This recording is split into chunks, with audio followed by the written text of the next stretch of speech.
I'm waiting for one guy to call, Mel, then I'm waiting. He's supposed to call me back in 5 minutes down there. Near the gaslight, yeah? Does Gaslight want anything?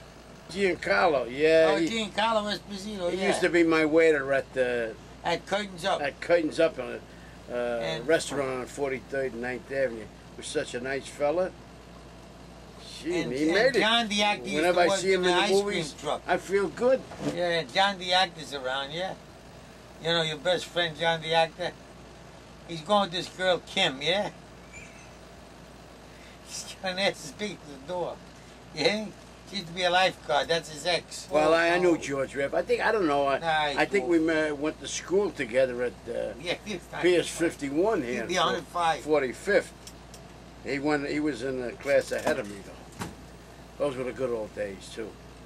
I make some money and I want to invest it. You know, I'm looking to be an angel for somebody. The only thing the reason I'm investing is I worked hard all my life. I made a lot of money, and I trust in this fella from the neighborhood. I gave him a few dollars, and I want to make some easy money. And I think he's got a gift of making a movie. I like his movies. Yes, Chico? Hold on one sec. All right. Hello, Chico. How are you? The yellow, mira, yellow. Yeah, sure. All right, thanks, Chico. All right. With a little luck, I'll make a few dollars for my children. Leave it to them. What kind of movie is this you make?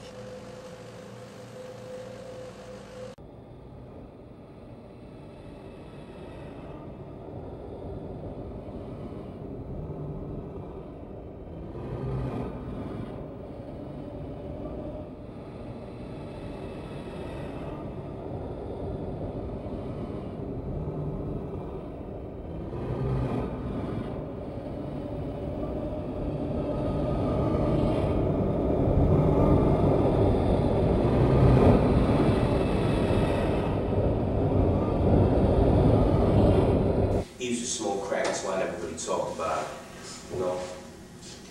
Man, he used to beat down old ladies. Money didn't come home and rip off me and my mom and my little sister, man. Just couldn't be trusted. I mean, I tell you one thing is for sure, though. This is certainly an educational experience.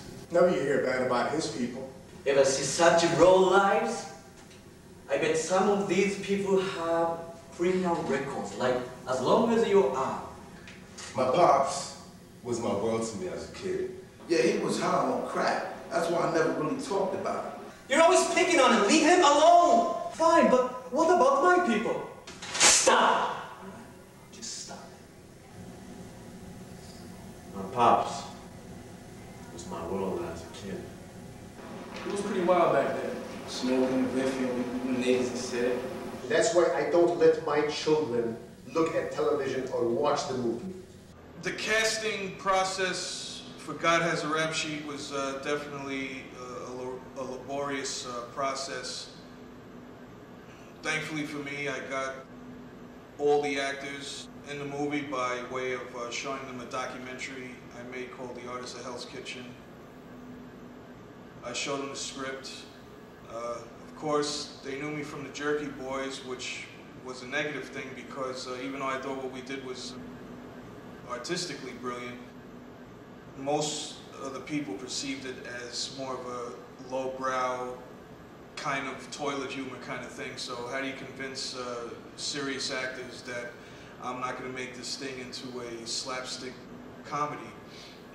So thankfully when they seen the documentary and they read the script, that they believed in me and they agreed to do the movie.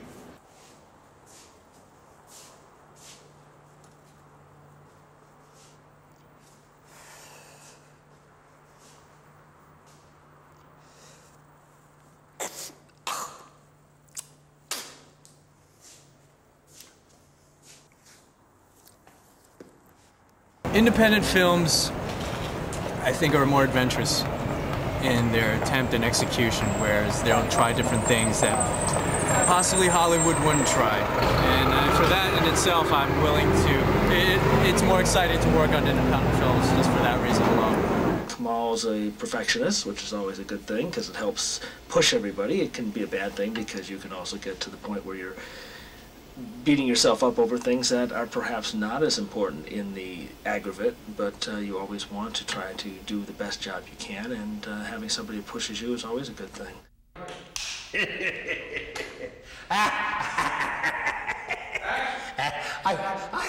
Sorry, guys. But I was remembering back in heaven, I went to this day camp called Heavenly Hills, and I played a low dolly in drag. Hello, Dolly, how's your roll? Anyway. I'm Tom Agnello. I was the cinematographer for God Has a Rap Sheet. Here we are in New York City, in front of one of the historical police precincts. This is one of the oldest police precincts in the city. It's on the street called Old Slip. And this was the exterior for God Has a Rap Sheet. But we used the interior, a place in Jersey City, that was the old municipal center and courthouse, and it had a holding cell in there, so it was perfect for us.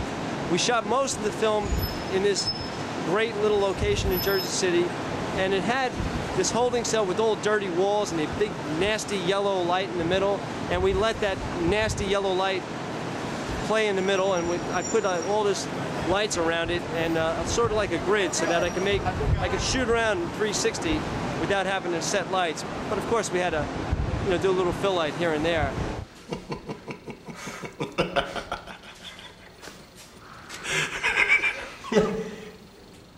You ever see anything like this? It's like being in a loony bin. It was a pain in the ass. It was very, very hot. It had to be 110 degrees in there because it was the middle of summer. There was no air conditioning. I was hungover every day. I had to go in whether my scenes were being shot or not. I wound up sleeping under some dirty bench in some judges' chambers that was evacuated. It was a mess.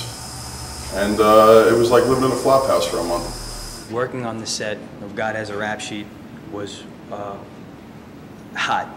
It was the hottest experience I've had, and I mean that in a climate sense. The jail cell that Kamal had chosen was initially air-conditioned, but in the very, very, very beginning of shooting, the air conditioning broke down, and we walked in there, and it was like Africa hot. I mean, Africa in the summer had to be cooler than this jail cell. I mean, I think one of the PAs had a thermometer on him, a temperature or whatever, and they got 110 degrees at points in there, and you're walking in and there's no ventilation at all. And it was just like a great way to lose weight. You walked in there and you lost like 10 pounds.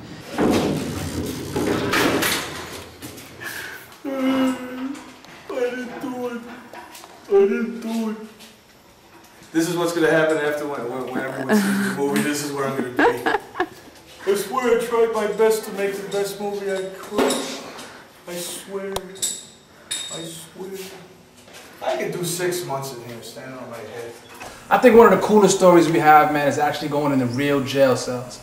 And I'm not too religious, and I don't really believe in spirits and shit like that, man, but some of them jail cells, man, was so, you felt something demonic there. You felt lies died there. You felt something there, man. It was real spooky. You heard sounds. Me and Bones Malone we would try to fuck with each other and make sounds. And there was a time that we didn't even make a sound, and we both just booked out of there and ran because we was like, yo, did you do that? Did you do that? Nah. Hey, yeah, fuck that shit, God. How come you only talk to us now when we in jail? How come you don't say shit any other fucking time? You bring the flood, man. I ain't going out like my brother. That's my word to God, man. I'm gonna bring the blood, yo, and the Crips, and the Latin Kings, and the fucking Yetta. I'm gonna go out with my motherfucking dogs and my motherfucking feet up, man.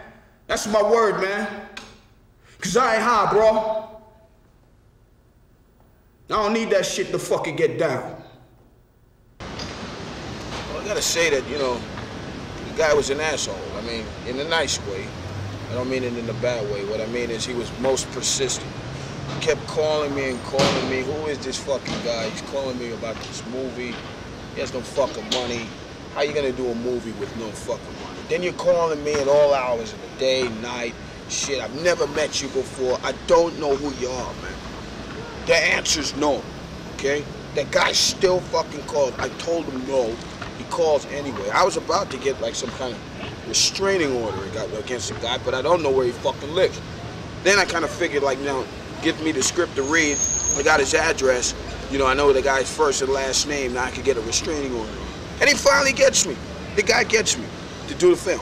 You know what I mean? And what so happens that, you know, I became an actor on that film because I always said that if I can't cry on camera, then, you know, I'm not an actor. Excuse me. Excuse me, sir. Pardon me. I see you really fancy that book.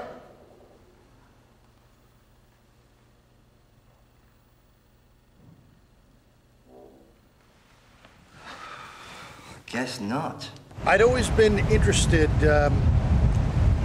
in the extreme or Orthodox community, the not extreme community, but the Orthodox community, and the Hasidic community, and I think that's what really attracted me to the film was the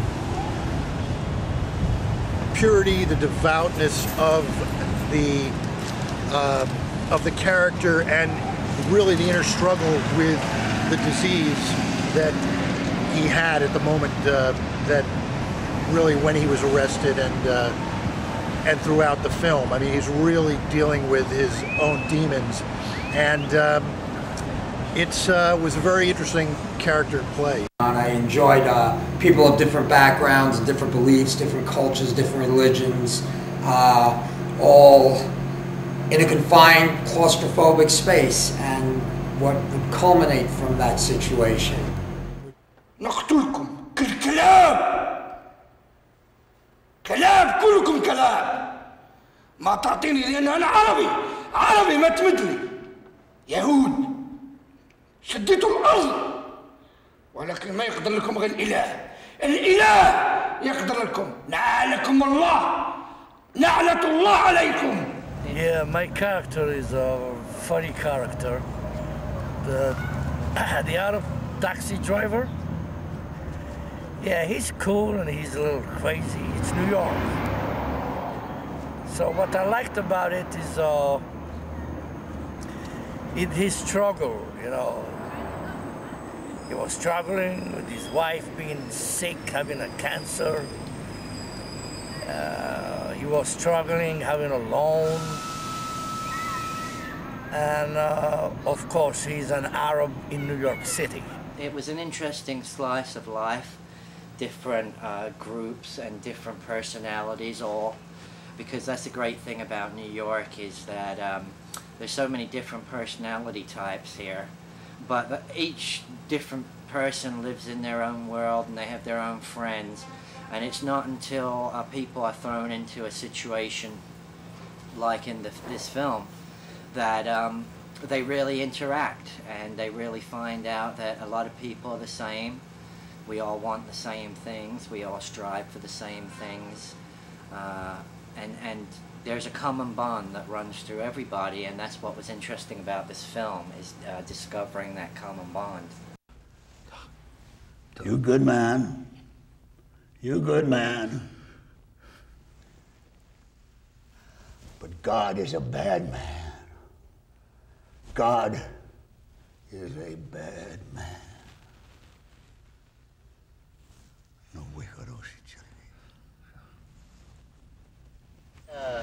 The pleasure of working with William Smith for a lot of the duration of the film, well, the time that he was there at least. And he's a pretty remarkable person. You know, he's accomplished so much in his life. I mean, he's been in 200 films or something like that. And, you know, he's got it down, man. He's got it packed. Growing up, watched Rumblefish 100 times. He's great, man. He's fantastic. Man, we're boogieing back to Babylon. Baba dooby dooby day, Baba dooby dooby die. What you gonna do with me? Ever make you cry? The commitment to me, and my commitment to it was really large. We had limited time. We had, intense situations. there was no leisure time. There was no like big long lunches, and I just always loved God as a person. It felt like it was within me. And working with Kamal was a joy, and I had a great time. I think it shows on the screen.